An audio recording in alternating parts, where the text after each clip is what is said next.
Welcome to season 4 of the CliftonStrengths Podcast, where we'll dive deep into how CliftonStrengths themes build powerful partnerships and help teams thrive. I'm Jim Collison, Gallup's CliftonStrengths Community Manager. And I'm Jillian White, Gallup subject matter expert on culture and leadership, and our lead subject matter expert on CliftonStrengths. Today's theme is Arranger. We'll explore what this theme brings, what it needs, and how it fosters collaboration. And Jillian, welcome. Thank you, Jim. This is going to be a fun one to do. It's your number one. It is. I am excited for it. But for everyone else, can you give us kind of a refresh on this theme? Yeah, just a reminder on what Arranger is. At the heart of it, Arranger loves to, arrange. Arranger sees all the parts and pieces, and it likes to think about how to put all those parts and pieces together for the best possible outcome.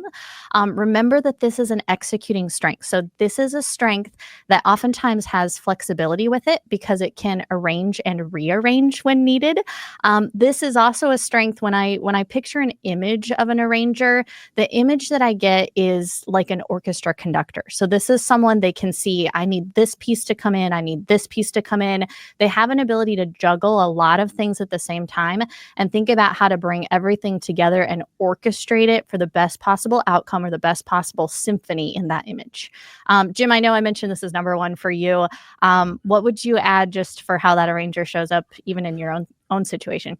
Yeah, even for number one, I'm still growing into it and kind of really understanding the power of it, how I can use it. For me, I've said this on the podcast before. I'm a firefighter, not a farmer. I want to, I want to be out on the edge. I want to be in action. I want to have 1,000 things happening all at the same time. We've had a busy week here at Gallup with a lot of announcements, a lot of things going on, and I remember on a call with somebody, and everybody was kind of like tired, and I was like, guys, this charges me up. Like, I get fired up with all these different kinds of things happening. I use a phrase, kind of tip of the spear sometimes, to be out on the edge. For me, that now there's a lot of other themes that play into that, but for me, that's kind of how Arranger works, of liking multiple things coming at me all at the same time. Doesn't really work for long-term projects that way. Like, I don't like 1,000 long-term projects. This is where it's maybe customized, right? I like 1,000 activators coming out with the exactly. Arranger right there. Yeah. Balancing exactly. lots of short-term things at the same time versus a lot of long-term. Yeah. Well, and I just gave a hint to what I need in that, right? We've been spending some time this season thinking about what the theme brings and what the theme needs. For me, I'm hinting that I need high activity action. That's what I like. I thrive in that. Talk a little bit about, we've got some resources around this now available in Gallup Access in the compare section. So you can go up to the community, click on that. Someone you've shared the themes with, you can compare those two. And we have I bring and I need statements. What is it? What are we starting with here? What does it bring? There we go. Yeah, and I want to actually point out something that you mentioned, Jim, just a reminder for all of us who are working with strengths, how to get clues of when someone is in that strength zone. If you listened as Jim was talking about his arranger, he was saying things like, I love, or I was thriving when there were a lot of things going on. That's clues that you are in the strength zone. Other people might crumble under those same circumstances, but Arranger steps up, and what it brings an ability to juggle a lot of things going on at the same time. In fact, it even needs it. And we're going to talk about that in the needs section. With that ability to juggle, because there's multiple, I almost think of it like spinning plates, and you've got a plate over here that needs some attention, a plate over here, right? You're able to juggle and spin those plates all at the same time. Remember what that brings to a partnership. It brings an ability to orchestrate a lot of moving parts and pieces. And it also brings that flexibility that Arranger has. It can rearrange, it can move those plates around. It's comfortable with moving parts and pieces. That can be really comforting working with somebody who has Arranger, because if plans move around, they're comfortable with that and able to still keep everything moving and look for the best possible outcome of how to arrange everything that's going on.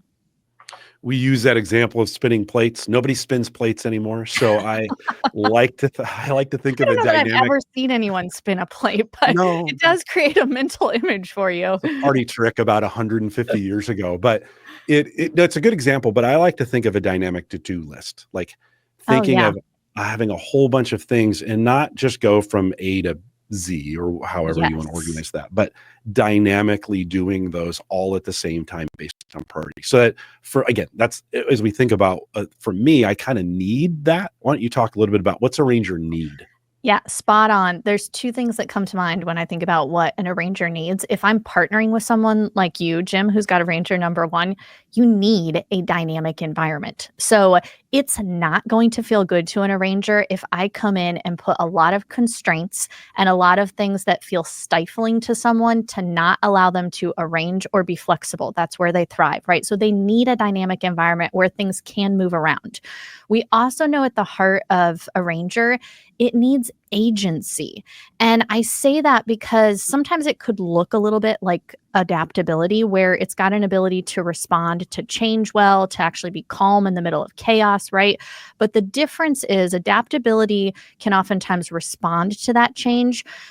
A ranger actually needs to have some agency. They are most comfortable when they have some control or empowerment over moving the parts and pieces around. So they actually need to have that agency to adjust a situation or to adjust resources when there is change going on around them. Yeah, I love that it's still an executing theme, right? It It's is. still It is still an doing, executing yeah, theme. it's still doing things, moving things forward. For me, it's the only one. And so I lean heavily into it. And as we always say, as I mention these things, as we say these things, they're always, of course, seen through the lens of my other themes. And so Yeah. for you, this is the topic. Hopefully, you're having these kinds of discussions with those you both being coached by or coaching. In the new Clifton Strengths Top 5 report, we've added a section around theme dynamics, a concept we've had out there for a while.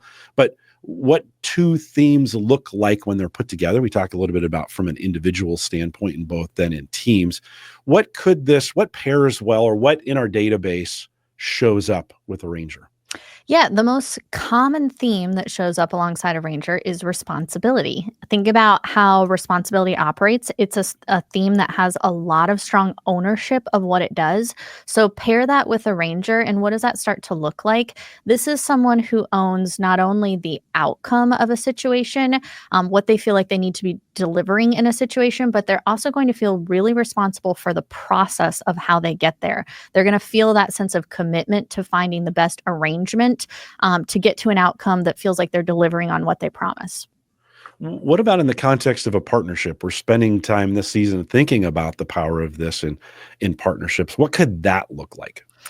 Yeah, those of you who've been listening in with us, I like to think about those partnerships on two different sides of the coin. So on one side, who's that catalytic partner? So that person that just brings out this strength in you. Let's start there with this one. If I think about what an arranger loves, they love arranging. So what can I partner them with? Partner with them with someone who helps them see the possibilities for the best arrangement. What that might look like is if I'm arranging people. So let's say I'm in an organization, I'm thinking about the best teams for a project, right? Partner with somebody that really gets people. This might be themes like individualization or maximizer. They're going to naturally spot talent and help you think about how to arrange people on a team. Maybe you're thinking about how to arrange resources or arrange an approach to something. In that kind of a situation, you can turn to strengths like input or strategic or ideation. They may help you think about possibilities of arranging resources or things or parts of the work. So that catalytic partner is someone who helps you see that best possible arrangement. On the flip side of this, the way I like to think of a complementary partner is where's the potential watch out for this strength and how can you partner with someone who's going to round you out, right? We know you don't have to be well-rounded when you take a strengths-based approach. That's why we value partnerships. That's why we value relationships is I don't have to be all things. We're stronger when we work together and someone can complement us. So in this kind of a situation, if people have a ranger high, what's the potential watch out with that? If I'm on a team with a leader who has a high ranger, it might feel like they keep moving things around. And I go, wait, I thought this was the goal last week and now it just moved to this week. That constant arrangement or recalibration could be fatiguing for a team. So what do I encourage you to look for as a complementary partner? Find someone who brings some stabilizing strengths. So what does that mean? You could find stabilizing strengths in something like belief. We're going to talk about that strength coming up. Belief brings stability through values.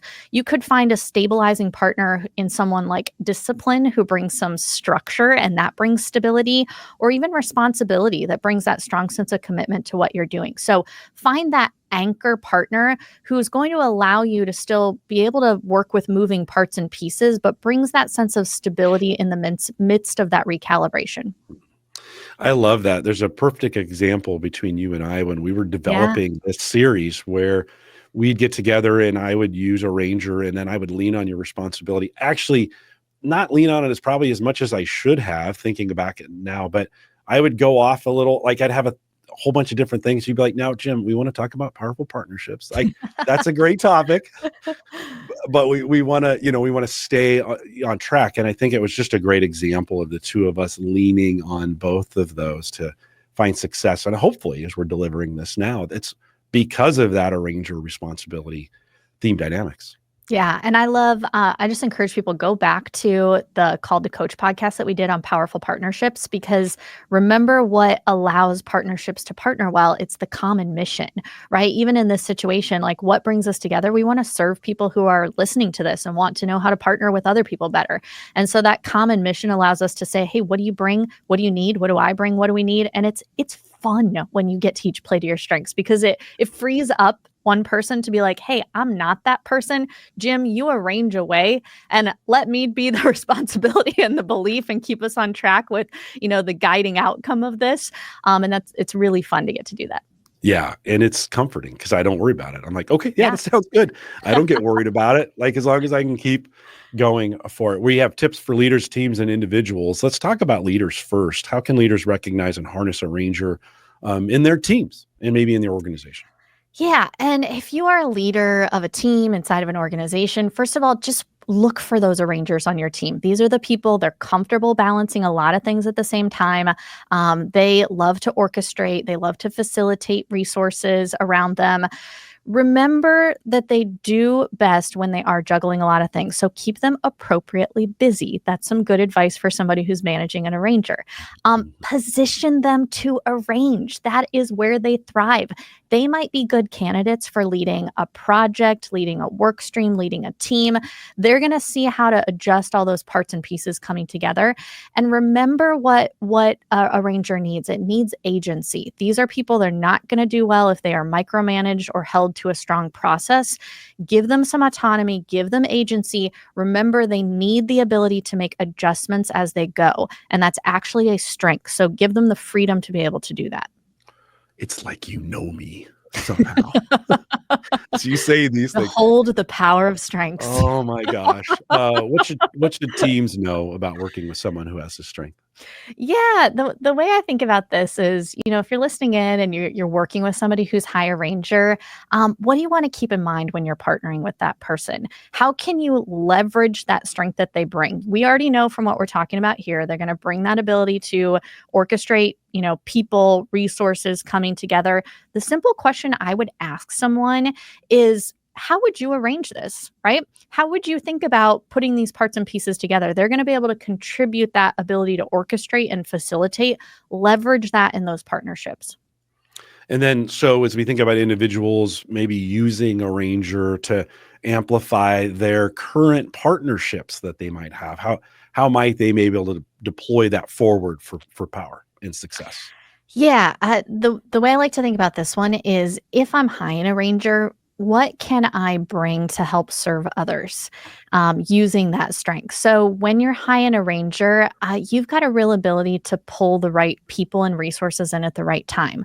So get better at understanding the people around you and the resources you have to work with. I would start asking people on your team, hey, what do you feel like you do best? When are you thriving in your work? When do I know when to pull you in? That's going to let you be more effective in your arrangement of the people around you and help you actually set your partners up to play to their strengths even more. I would also think about how you can gift that strength to others. So listen to what's important to your partners. Ask them how you might be able to help help them arrange something for the best possible outcome. Maybe they're working on a meeting that's coming up. Maybe they're planning an event, right? Maybe they're planning a birthday party for their kid, right? And you go, hey, let me lend some ways to think about all the things you could orchestrate to make that be the best possible outcome in that situation. No, I love that. I love that lending idea. And I Yeah. love the asking idea. I mean, this pertains to any of the themes, but hey, I've got a few thoughts on that. Do you want to hear them? But I mean, before you just go blasting away with, we should be doing this, right? Type deal. So Jillian, thanks again. Some great thoughts on Arranger. You bet. With that, we'll remind everyone to take full advantage of all the resources we have available in Gallup Access. Actually, if you head out and log in and go to the resources tab, you can put Arranger in there. All the past podcasts, all our resources available on it, all there for you. If you want to consume this or any other that content, it's all there for you. I love to have that, make that available. Check it out today, my.gallup.com, and log in. And we'd love to help you out there as well. If you're listening live, I want to thank you for joining us today. If you're listening on the podcast, we probably have another one available for you right after this. Just click next and listen. Thanks for coming out today. With that, we'll say goodbye, everybody.